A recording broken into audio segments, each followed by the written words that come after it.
Bugun men juda og'riqli va ko'pchilik e'tibor bermayotgan masalani tushuntirib beraman. Gaz hisoblagich tekshiruvi, plombalar, qarzdorlik, jarima va eng yomoni oddiy e'tiborsizlik sababli kvartirani yo'qotib qo'yish xavfi. Ko'p odamlar men gazni ishlatib yuribman, hisoblagich aylanib turibdi, kvitansiya kelmoqda, demak hammasi joyida deb o'ylaydi.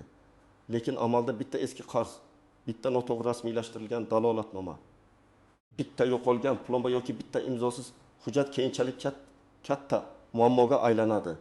Ba'zi holatlarda jarima 700-500 ming so'mgacha chiqishi, undan ham og'ir qarzdorlik sudga o'tib, ijro orqali mol-mulkka ta'sir qilishi mumkin. Shuning uchun bu video hammaga tegishli. Kvartirada yashayotganlarga ham, uy egalariga ham, ijaraga berganlarga ham, yangi uy olmoqchi bo'lganlarga ham, gazovliklar kelganda mayli, o'zlari biladi deb qo'l qo'yib yuboradiganlarga ham. Men bugun sizga oddiy tilda, amaliy misollar bilan qaysi joyda ehtiyot bo'lish kerak, qaysi hujjatni talab qilish kerak, qachon imzo qo'ymaslik kerak, qanday qilib o'zingizni himoya qilish kerakligini tushuntiraman. Hozirning o'zida kanalga obuna bo'ling, videoga like bosing. Chunki bu ma'lumotni bilmaslik juda qimmatga tushishi mumkin. Oldin ko'p narsa og'zaki hal bo'lardi. Gaz xodimi keladi, hisoblagichga qaraydi, hammasi joyida deydi, ketadi. Yoki aksincha plomba shubhali, tekshiruv kerak deydi. Odam esa nima bo'layotganini tushunmay ham imzo qo'yadi. Ko'pchilik iste'molchi hisoblagich kimning nomida? Oxirgi davlat ko'slovidan qachon o'tgan? Plomba raqami dalolatnomada yozilganmi? Eski qarz yangi egaga o'tadimi? Bularni tekshirmaydi. Natijada muammo yillar davomida yig'ilib boradi. Hozir vaziyat o'zgargan. Kommunal xizmatlar bo'yicha ma'lumotlar elektron bazalarda yuritiladi. Qarzdorlik avtomatik ko'rinadi. Hisoblagichning holati, qiyoslov muddati, iste'mol miqdori, to'lovlar va ogohlantirishlar tizimda aks etadi. Bu yaxshi tomoni. Lekin yomon tomoni shuki, tizimdagi xato, eski ma'lumot, noto'g'ri kiritilgan ko'rsatkich yoki vaqtida qilinmagan e'tiroz keyinchalik sizga qarshi ishlashi mumkin. Siz men bilmaganman desangiz ham ular ogohlantirish berilgan, dalolatnoma tuzilgan. Qarzdorlik mavjud deb turib olish mumkin. Eng muhim narsa shuki, gaz bo'yicha masala faqat gaz masalasi emas. Bu mulk masalasi ham ulanib ketishi mumkin. Agar qarzdorlik ko'payib, sud qarori chiqsa, ijro ishi ochilsa, hisob varaqlarga cheklov, maoshdan ushlab qolish, avtomobil yoki boshqa mol-mulkka taqiq qo'yish kabi oqibatlar bo'lishi mumkin. Agar holat juda og'irlashsa, odamlar men kvartirani yo'qotamanmi deb qo'rqadi.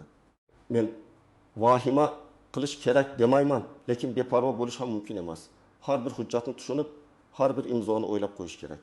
Birinchi navbatda gaz hisoblagich shunchaki devorga osilgan temir qurilma emas. U siz bilan gaz ta'minoti tashkiloti o'rtasidagi hisob-kitobning asosiy dalili. Hisoblagich ko'rsatkichi asosida sizga iste'mol yoziladi. Agar hisoblagich buzilgan, qiyoslov muddati o'tgan, plombasi shikastlangan yoki unga aralashuv bo'lgan deb topilsa, hisoblash tartibi o'zgarishi mumkin.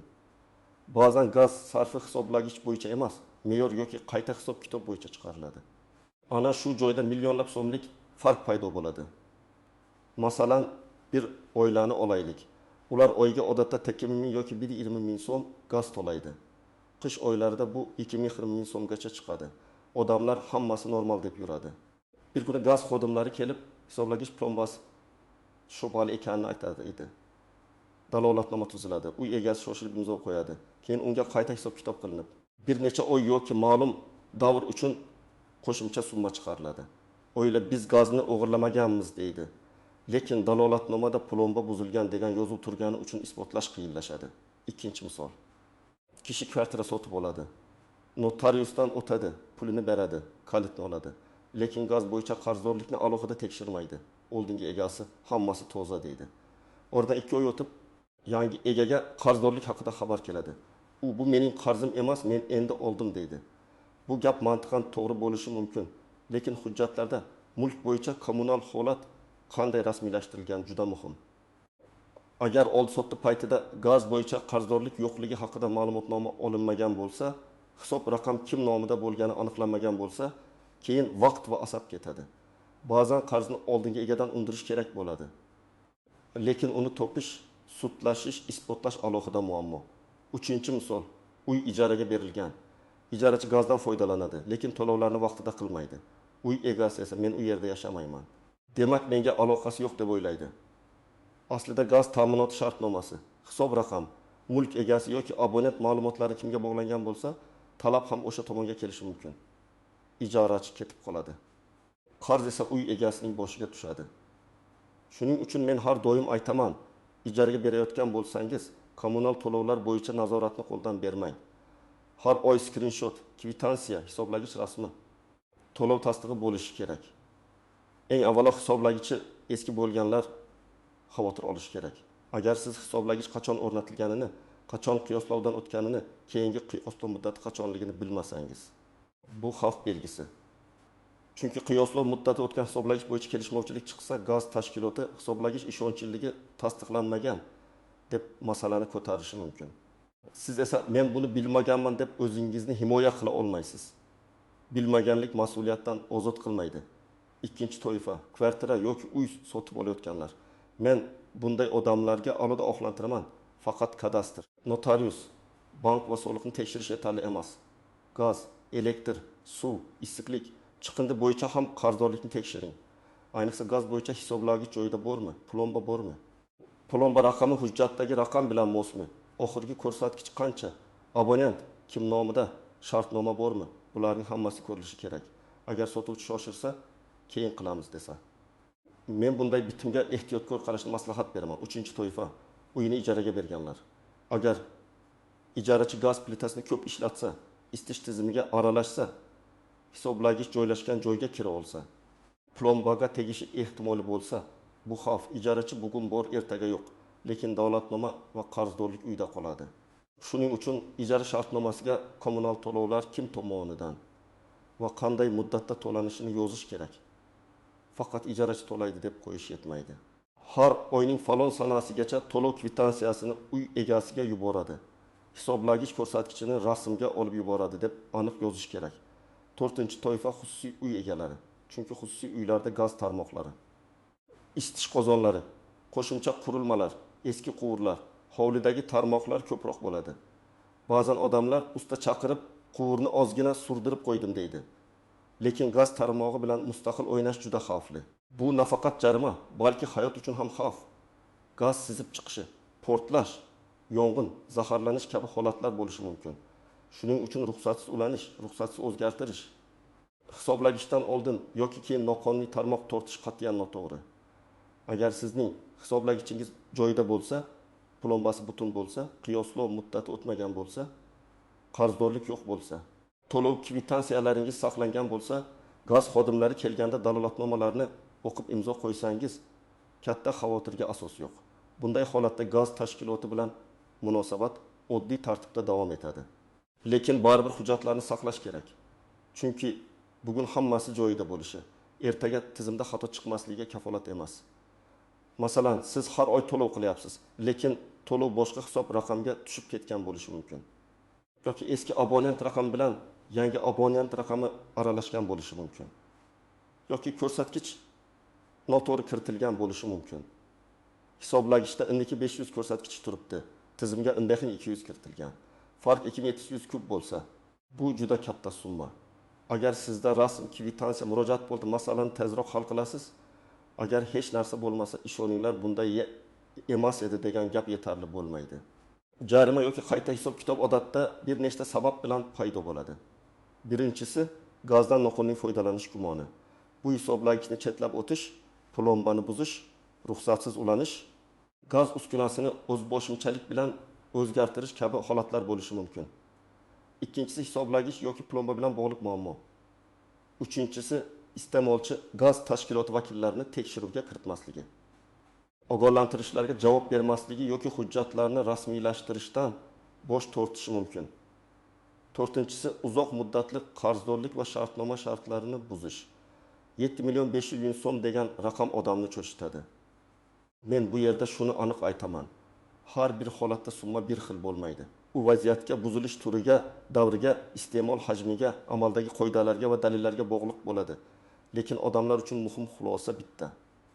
Kichkina e'tiborsizlik katta summaga aylanishi mumkin. Ayniqsa dalolatnomaga tushunmasdan imzo qo'yilsa, keyin o'sha hujjat asosiy dalil bo'lib qoladi. Gaz xodimlari kelganda eng muhim hujjat dalolatnoma. Men ko'p holatlarda aynan shu yerda odamlar xato qilayotganini ko'raman. Xodimlar bu oddiy tekshiruv, imzo qo'ying deydi. Odam o'qimaydi, imzo qo'yadi. Keyin qarasa, dalolatnomada plomba shikastlangan, hisoblagichga aralashuv alomatlari bor. Iste'molchi e'tiroz bildirma degan yozuvlar turadi. Bu juda xavfli. Men sizga qat'iy maslahat beraman. Hech qachon o'qimagan hujjatga imzo qo'ymang. Agar hujjatda siz rozi bo'lmagan gap yozilgan bo'lsa, imzo qo'yishdan oldin o'z e'tirozingizni yozing. Masalan, dalolatnomadagi plomba buzilgan degan fikrga qo'shilmayman. Plomba holati bo'yicha mustaqil tekshiruv talab qilaman deb yozishingiz mumkin. Yoki hisoblagich ko'rsatkich falon, plomba raqami falon. Men qonunbuzarlikni tan olmayman deb yozish mumkin. Imzo qo'ysangiz ham e'tiroz bilan imzo qo'ying. Bu keyin sizni himoya qiladi. Agar gaz xodimi sizga dalolatnoma nusxasini bermasa, bu ham noto'g'ri. Siz nusxa talab qilishingiz kerak. Dalolatnoma tuzilgan sanasi, xodimlarning familiyasi, lavozimi, guvohlar, hisoblagich raqami, plomba raqami, ko'rsatkich, aniqlangan holat, sizning e'tirozingiz hammasi yozilishi kerak. Agar dalolatnoma bir tomonlama tuzilsa, siz bu haqida alohida yozma murojaat qiling. Birinchi yashirin xavf eski egadan qolgan muammo. Uy sotib olganda faqat qarz emas, hisoblagich holat ham muhim. Masalan, eski egasi plombani buzgan bo'lishi mumkin, lekin tekshiruv siz uy olganingizdan keyin keladi. Siz men buni qilmaganman deysiz. Shunday bo'lsa ham isbotlash kerak bo'ladi. Shuning uchun oldi sotdi kuni hisoblagichni rasmga oling, ko'rsatkichni yozing, plomba raqamini rasmga oling, sotuvchi bilan dalolatnoma tuzing. Oddiy qog'ozda ham bo'lsa, gaz hisoblagich ko'rsatkich falon, plomba holati ko'zdan kechirildi. Qarzdorlik yo'qligi haqida ma'lumot taqdim etildi deb yozib, ikkala tomon imzo qo'yish foydali. Ikkinchi yashirin xavf, hisoblash ko'rsatkichining noto'g'ri kiritilishi. Bu juda oddiy xato, lekin oqibati og'ir. Masalan, xodim teksni 9 deb kiritdi yoki eski ko'rsatkichni yangi ko'rsatkich sifatida yozdi yoki bir xona raqami boshqa xonaga aralashdi. Siz buni darhol sezmasangiz, qarzdorlik yig'ilib boradi. Shuning uchun har oy kamida bir marta hisoblagichni rasmga oling. Rasmda sana ko'rinmasa ham telefonning o'zida sana saqlanadi. Yaxshisi gaz hisoblagich rasmi. To'lov kvitansiyasi va shaxsiy kabinetdagi holatni bir papkada saqlang. Uchinchi yashirin xavf, og'zaki kelishuv. Gaz xodimi keyin hal qilib beramiz. Bu muammo emas. Hozircha imzo qo'ying desa, siz xotirjam bo'lib qolmang. Kommunal sohada og'zaki gap emas, hujjat ishlaydi. Agar siz murojaat qilsangiz, ro'yxatdan o'tgan arza raqami bo'lsin. Agar javob berishsa, yozma javob bo'lsin. Agar to'lov qilsangiz, kvitansiya bo'lsin. Agar hisoblagich yechilsa, yechish dalolatnomasi bo'lsin. Agar yangisi qo'yilsa, o'rnatish dalolatnomasi bo'lsin. 4-yashirin xavf, ijarachining beparvoligi. Ijarachi hisoblagichga tegmagan bo'lsa ham qarzni to'lamasligi mumkin. Uy egasi esa 3 oy, 6 oy bilmay yuradi. Keyin gaz uziladi yoki ogohlantirish keladi. Shuning uchun ijara bo'yicha men doim bitta tartibni tavsiya qilaman. Har oy oxirida ijarachi gaz, elektr, suv bo'yicha to'lov tasdig'ini yuboradi. Uy egasi esa kamida oyda bir marta shaxsiy kabinet orqali tekshiradi. Bu nazorat ishonchsizlik emas, bu mulkni himoya qilish. Ba'zan odamlar plomba buzilgan bo'lsa, demak men aybdormanmi deb so'raydi. Har doim ham shunday emas. Plomba eskirgan bo'lishi, tashqi ta'sirdan shikastlangan bo'lishi, o'rnatishda xato bo'lgan bo'lishi, xodimlarning o'zi oldingi tekshiruvda noto'g'ri rasmiylashtirgan bo'lishi mumkin. Lekin buni aytishning o'zi yetmaydi. Isbot kerak. Shuning uchun plomba holatini vaqti bilan rasmga olish juda foydali. Ayniqsa hisoblagich tashqarida, yo'lakda, umumiy joyda yoki ko'p odam kirib chiqadigan joyda bo'lsa, ehtiyot bo'ling. Yana bir nozik joy. Gaz xodimlarini uyga kiritish. Bir tomondan qonuniy tekshiruv bo'lsa, mutaxassislar hisoblagichni ko'rishi kerak. Ikkinchi tomondan har qanday odamni men gazdanman degani uchun uyga kiritish xavfli. Men tavsiya qilaman. Xodimdan xizmat guvohnomasini so'rang. Tashkilot nomini, familiyasini yozib oling. Kerak bo'lsa dispetcher yoki hududiy gaz ta'minoti bo'limiga qo'ng'iroq qilib tasdiqlang. Bu odobsizlik emas. Bu normal xavfsizlik. Agar tekshiruv vaqtida siz uyda bo'lmasangiz, ijarachi qarindosh yoki qo'shni imzo qo'ygan bo'lsa, kiyimo chiqishi mumkin. Shuning uchun uyda yashovchilarga oldindan tushuntiring. Gaz bo'yicha hujjatga uy egasi yoki mas'ul shaxs roziligisiz imzo qo'yilmaydi. Agar imzo qo'yishga to'g'ri kelsa, hujjat to'liq o'qiladi, rasmga olinadi, e'tiroz bo'lsa yoziladi. yana bir muhim masala qarzdorlikni bo'lib to'lash. Agar haqiqatan qarz bo'lsa, uni yashirish muammoni hal qilmaydi. Gaz tashkilotiga borib, qarzdorlikni aniqlashtiring, qayta hisob-kitobni tekshiring, imkon bo'lsa bo'lib to'lash bo'yicha yozma kelishuv qiling. Lekin siz rozi bo'lmagan jarima yoki hisob-kitobni shunchaki keyin ko'ramiz deb to'lab yuborishdan oldin hujjatlarni tekshiring. Chunki ba'zan to'lov qilish sizning qarzni tan olganingiz sifatida talqin qilinishi mumkin. Endi eng kerakli qismga o'tamiz. Siz bugundan boshlab nima qilishingiz kerak? Birinchi qadam, gaz bo'yicha hozirgi holatingizni tekshiring. Abonent raqamingizni toping. Shaxsiy kabinet yoki to'lov tizimlari orqali qarzdorlik bor yo'qligini ko'ring. Agar qarz chiqsa, uning qaysi davrga tegishli ekanini aniqlang. Faqat umumiy summa bilan cheklanmang, oylik hisob-kitobni so'rang. Masalan, 200-400 ming so'm qarz chiqsa, bu qaysi oylarda, qaysi ko'rsatkichlar asosida, qaysi tarif bilan hisoblanganini bilishingiz kerak. Ikkinchi qadam, hisoblagichni tekshiring. Hisoblagich raqamini rasmga oling, ko'rsatkichni rasmga oling. Plomba raqamini rasmga oling. Plomba butunmi, sim uzilmaganmi, korpusda iz yo'qmi, hisoblagich oynasi sinmaganmi? Bularni ko'ring. Agar biror shubhali holat ko'rsangiz, uni yashirmang. Darhol gaz ta'minoti tashkilotiga yozma murojaat qiling. Hisoblagich plombasi yoki holati bo'yicha shubha bor, mutaxassis yuborishingizni va holatni rasmiy ko'rib chiqishingizni so'rayman deb yozing. Bu sizning halolligingizni ko'rsatadi. Uchinchi qadam, qiyoslov muddatini aniqlang. Hisoblagichning pasporti bo'lsa, ko'ring, bo'lmasa gaz tashkilotidan ma'lumot so'rang. Qiyoslov muddati o'tgan bo'lsa, uni cho'zib yurmang. Tartib bo'yicha murojaat qiling. Hisoblagichni qiyoslovdan o'tkazish yoki almashtirish jarayonini rasmiylashtiring. Hisoblagich yechilsa, albatta yechish dalolatnomasi oling. Unda yechilgan paytdagi ko'rsatkich plomba holati. Hisoblagich raqami yozilsin. 4-qadam, barcha to'lovlarni saqlang. Men oddiy usulni aytaman. Telefoningizda gaz hujjatlari degan papka oching. Har oy hisoblagich rasmi to'lov kvitansiyasi, shaxsiy kabinet skrinshoti. Kelgan ogohlantirishlar, murojaatlar va javoblarni shu papkaga joylang. Agar kelajakda nizo chiqsa, sizda vaqt ketma-ketligi bilan dalillar bo'ladi. Bu juda kuchli himoya. 5-qadam. Uy sotib olayotganda alohida tekshiruv qiling. Sotuvchidan gaz bo'yicha qarzdorlik yo'qligi haqida ma'lumot talab qiling. Hisoblagich joyini birga ko'ring. Ko'rsatkichni oldi-sotdi kunida rasmga oling. Imkon bo'lsa, topshirish qabul qilish dalolatnomasiga gaz hisoblagich ko'rsatkichini kiriting. Agar sotuvchi bularning keragi yo'q desa, men sizga shoshilmaslikni maslahat beraman. Chunki bugun 10 daqiqa vaqt ketadi. Ertaga in-oy sudlashishingiz mumkin. 6-qadam, agar gaz xodimlari kelib, sizga jarima yoki buzilish haqida aytsa, hissiyotga berilmang. Baqirmang, urishmang, lekin jim ham turmang, hujjatlarni talab qiling. Nima aniqlanganini yozma ko'rsatsin. Siz e'tirozingizni dalolatnomaga yozing. Dalolatnoma nusxasini oling. Hisoblagich va plombani rasmga oling. Agar zarur bo'lsa, mustaqil ekspertiza yoki yuqori tashkilotga shikoyat qilish masalasini ko'rib chiqing. Eng muhimi, birinchi kundanoq yozma iz qoldiring. Agar masala oddiy aniqlashtirish bo'lsa, birinchi navbatda hududingizdagi gaz ta'minoti bo'limiga murojaat qiling. Arizangizda abonent raqamingiz, manzilingiz, telefon raqamingiz, muammo mazmuni, talabingiz aniq yozilsin. Masalan, menga nisbatan chiqarilgan 7.500 ming so'mlik hisob-kitobning asosini, davrini, dalolatnoma nusxasini va hisoblash tartibini taqdim etishingizni so'rayman deb yozish mumkin. Yoki hisoblagich ko'rsatkichi noto'g'ri kiritilgan deb hisoblayman. Qayta tekshiruv o'tkazishingizni so'rayman deb yozasiz.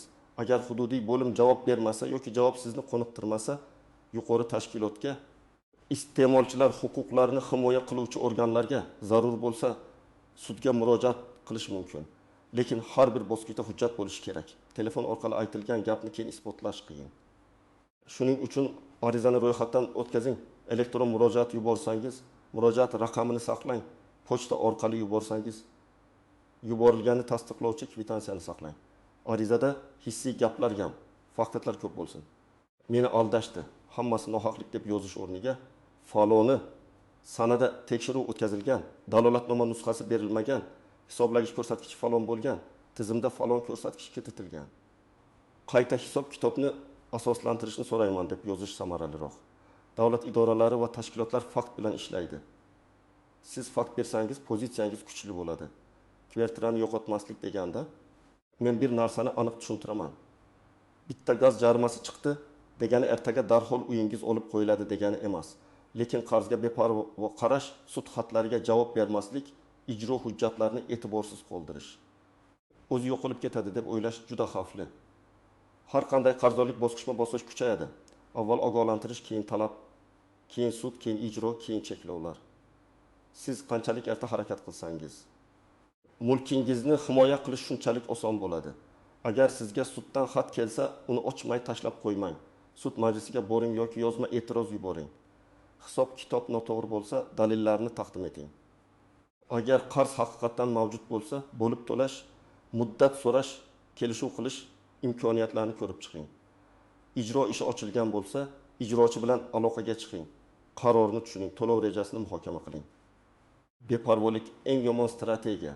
Yana bir muhim qo'yda. Kommunal qarzlarni mulk oldi-sotdisida yashirmang va e'tiborsiz qoldirmang. Agar siz sotuvchi bo'lsangiz, qarzni tozalab, xaridorga hujjat bering. Agar siz xaridor bo'lsangiz, og'zaki va'daga ishonmang. Gaz, elektr, suv bo'yicha nol qarz holatini ko'rmasdan, hisoblagich holatini tekshirmasdan bitimni yakunlash xavfli.